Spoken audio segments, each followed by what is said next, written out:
خوراک میں ریشے یعنی فائبر کی کمی کا ہونا ہے۔ اگر آپ کی خوراک میں فائبر کم ہے، ریشہ کم ہے، آپ ایسی خوراک کر رہے ہیں جو کہ بہت ریفائنڈ ہے، تو آپ کو قبض کی شکایت ہو جائے گی۔ دوسری وجہ پانی کم پینا۔ ہم کہتے ہیں کہ 8 سے 12 گلاس پانی روز پینا چاہیے، اگر آپ اس سے کم پیئیں گے تو آپ کو قبض کی شکایت ہو جائے گی۔ تیسری بڑی وجہ ورزش یا جسمانی حرکت کی کمی۔ اگر آپ کی سیڈنٹری لائف سٹائل ہے، آپ زیادہ تر بیٹھے رہتے ہیں اور آپ کرسی پہ آپ کا کام ہوتا ہے، تو اس وجہ سے بھی آپ کو قبض بن جاتا ہے۔ اگر آپ کچھ دوائیاں لے رہے ہیں، جیسے کچھ پین کلرز ہیں یا آئرن ہے یا پھر اینٹی ڈپریسنٹس ہیں، کچھ دوائیاں ہیں، تو اس سے بھی آپ کو قبض بن سکتی ہے۔ اس کے علاوہ کچھ میڈیکل بیماریاں بھی ہیں جن میں قبض ہو سکتی ہے، جس طرح کہ ذیابیطس یا ہائپو تھائرائڈزم۔ یہ دو ایسی کنڈیشنز ہیں کہ جس میں انسان کی آنتوں کی جو پیرسٹالسس ہوتی ہیں، جو ان کا جو مومنٹس ہوتی ہیں، حرکت ہوتی ہے، وہ سلو ہو جاتی ہے اور ایسے شخص کو قبض بن جاتی ہے۔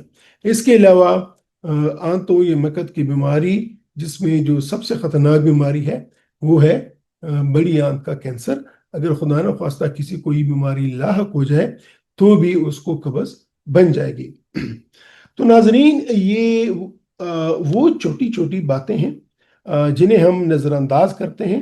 ہم فائبر کا استعمال کم کرتے ہیں، ہم پانی کا استعمال کم کرتے ہیں، ہماری واک نہیں رہتی ہے، تو ان کنڈیشن سے قبض بن جاتی ہے اور ہماری زندگی کا حصہ بن جاتی ہے اور ساری عمر ہمارے ساتھ رہتی ہے۔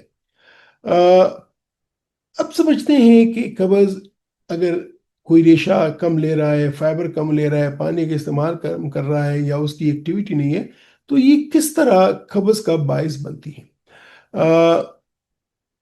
جب خوراک میں ریشہ کم ہو اور پانی کم پیا جائے تو آنتیں آہستہ حرکت کرتی ہیں، ان کی جو پیرسٹالٹک ایکٹیویٹی ہوتی ہے یا ان کی جو مومنٹ ہوتی ہے، ان کی جو حرکت ہوتی ہے، وہ سلو پڑ جاتی ہے، اور جیسی وہ سلو پڑتی ہے تو ہوتا کیا ہے کہ اس کے نتیجے میں جو فضلہ ہوتا ہے، جو سٹولز ہوتا ہے، فیکل میٹر ہوتا ہے، اس سے آنتوں کے ذریعے پانی کا جذب، بہت زیادہ پانی جذب ہو جاتا ہے، جس کی وجہ سے خانہ سخت ہو جاتا ہے اور خشک ہو جاتا ہے، اور پھر اس کو نکالنے میں مشکل پیش آتی ہے۔ عموماً زخم بھی آ جاتے ہیں اور زور لگانے سے بواسیر بھی بن جاتے ہیں۔ تو سلو ٹرانزٹ یا آنتوں کی حرکت کا کم ہونا پلس پانی کی کمی، یہ قبض کا باعث بنتی ہے۔ قبض کی نشانیاں کیا ہیں؟ ہم سب کو پتہ ہے قبض کیا ہے، لیکن پھر بھی آپ کو ایک میڈیکلی میں ان کی نشانیاں گنوا دوں۔ اگر آپ ہفتے میں 3 سے کم بار پخانے کے لیے جاتے ہیں، یا آپ کو ہفتے میں 3 سے کم بار، یعنی 1 یا 2 بار آپ کو ضرورت پڑتی ہے کہ آپ واش روم جائیں، ٹوائلٹ جائیں، تو بھی یہ آپ کی قبض کی نشانی ہے۔ اگر آپ کا پاخانہ سخت ہے اور خشک ہوتا ہے اور تو بھی یہ قبض کی نشانی ہے۔ اگر پاخانہ کرتے وقت آپ کو زور لگانا پڑتا ہے تو بھی یہ قبض کی ایک نشانی ہے۔ آپ کا پیٹ ہمیشہ بھرا ہوا اور پھولا ہوا محسوس ہوتا ہے، آپ کہتے ہیں کہ اس میں بہت کچھ میں نے کھایا ہوا ہے یا مجھے کچھ نکالنا ہے لیکن وہ نکل نہیں پا رہا، اور کبھی کبھی پاخانے کے بعد بھی ایسا لگتا ہے کہ آپ کی آنتیں خالی نہیں ہوئی، تو یہ بھی قبض کی نشانیوں میں سے ہے۔ یا خدا نخواستہ جب آپ زور لگاتے ہیں اور پھر آپ کو کوئی خون آ جاتا ہے، تو یہ بھی قبض کی نشانی اور اس کی پیچیدگیوں میں سے ہے۔ تو کیا یہ سب آپ کو یا آپ کی کسی جاننے والے کو ہوتا ہے؟ اگر آپ کا جواب یا آپ کے جاننے والے کا جواب ہاں میں ہے، تو یقیناً آپ یا آپ کا جاننے والا دائمی قبض کا شکار ہے۔ اگر دائمی قبض لمبے عرصے تک رہے گا تو کیا ہو سکتا ہے؟ جس طرح پہلے بھی میں نے کہا، اس سے جو پیچیدگیاں ہوتی ہیں ان میں جو شامل ہیں بواسیر یا ہیمرائڈس کا بن جانا، جس میں بڑی آنت کے نیچے حصے میں رگیں پھول جاتی ہیں اور پھر یہ خون کا باعث بنتی ہیں۔ اس کے علاوہ مقد میں شگاف، جس کو اینل فشر بولتے ہیں، نیچے ایک زخم بھی آ سکتا ہے اور وہ زخم بھرتا نہیں ہے، کافی ٹائم لیتا ہے، اس سے درد بھی ہوتا ہے اور خون بھی آتا ہے۔ آنتوں میں رکاوٹ یعنی ابسٹرکشن، انٹسٹینل ابسٹرکشن، پاخانے کے ساتھ خون کا آنا، اور سب سے بڑھ کر زندگی کی کوالٹی خراب ہو جاتی ہے۔ اس کے علاوہ جو میں نے پہلے بھی ذکر کیا، جو مہلک بیماری ہے جو کہ کرونک کانسٹیپیشن سے ہو سکتی ہے، وہ ہے بڑی آنت کا کینسر۔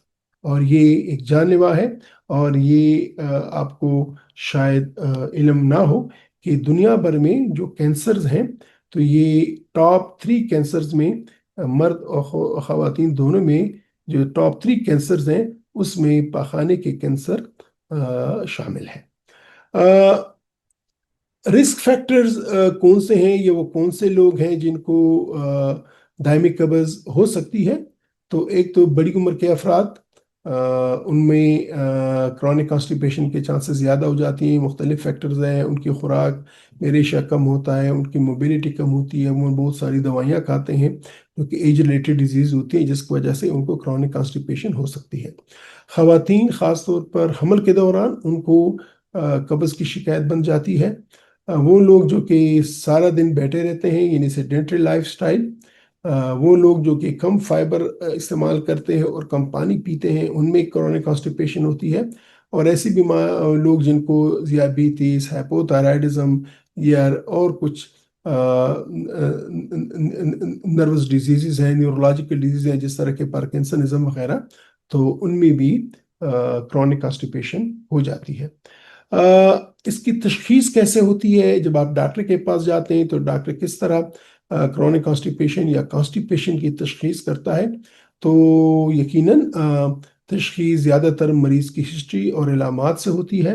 ڈاکٹر آپ سے پوچھتے ہیں کہ آپ کے پاخانے کی فریکوینسی کیا ہے، آپ کتنے دفعہ واش روم جاتے ہیں، واش روم کے میں جب آپ پاخانے کو بیٹھ جاتے ہیں تو آپ فوری طور پہ فارغ ہو جاتے ہیں یا آپ کو زور لگانا پڑتا ہے، اور پاخانے کا عمل پورا ہونے کے بعد کہ آپ کو محسوس ہوتا ہے کہ آپ کی آنت خالی ہو گئی ہے، پوری طرح خالی نہیں ہوئی۔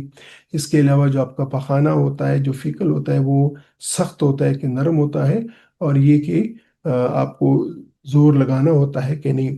اس کی وجوہات جاننے کے لیے عموماً جو ٹیسٹ کیے جاتے ہیں، اس میں کبھی کبھار کچھ بلڈ کے ٹیسٹ ہوتے ہیں، لیکن جو سب سے عام ٹیسٹ ہے یا جو ہونا چاہیے، اسپیشلی اگر آپ کی عمر 50 سال سے زیادہ ہے، وہ ہے کولونوسکوپی، یعنی کیمرے کے ذریعے، انڈوسکوپ کے ذریعے بڑی آنت کا معائنہ کرنا۔ اسپیشلی اگر آپ کو قبض ابھی بنی ہے، 2-3 مہینوں سے بنی ہے، آپ کی عمر زیادہ ہے، یا آپ کے قبض کے ساتھ آپ کو خون آ رہا ہے، تو یہ لازمی ہو جاتا ہے کہ آپ کولونوسکوپی کی جائے کہ خدا نخواستہ کوئی کینسر کی علامت تو نہیں ہے، کوئی کینسر تو موجود نہیں ہے، یا پھر بواسیر یا کوئی زخم تو نہیں ہے۔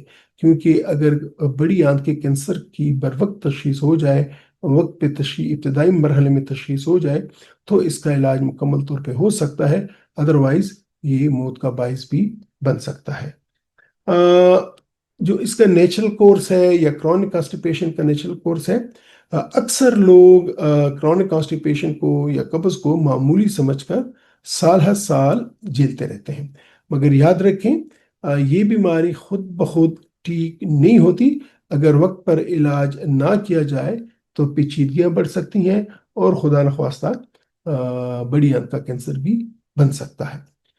تو ناظرین، اب آتے ہیں اصل سوال پہ، علاج کیا ہے؟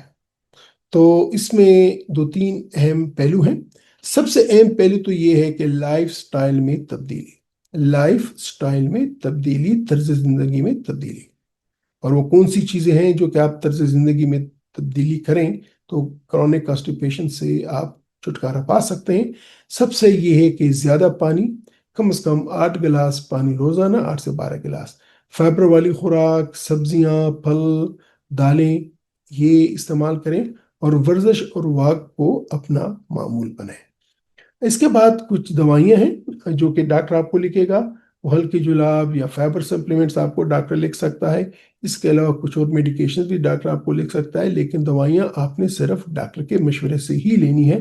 خود کوئی دوائی نہ لیں کہ اگر خدا نہ خواستہ کوئی انڈر لائن کاز ہے اور آپ اوپر سے قبض کو ختم کرنے والی گولیاں لیں گے تو آپ کو نقصان ہو سکتا ہے۔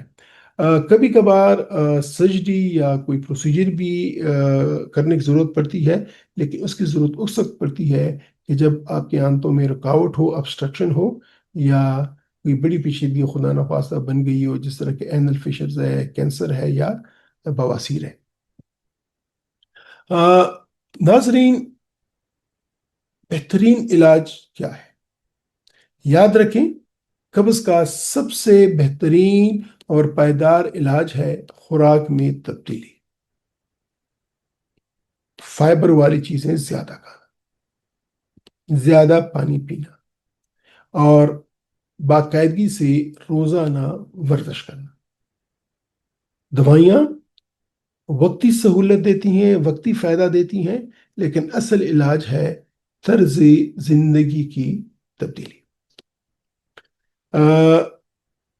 تو ناظرین، قبض کو معمولی نہ سمجھیں، یہ آپ کی صحت اور زندگی کے معیار کو برباد کر سکتی ہے۔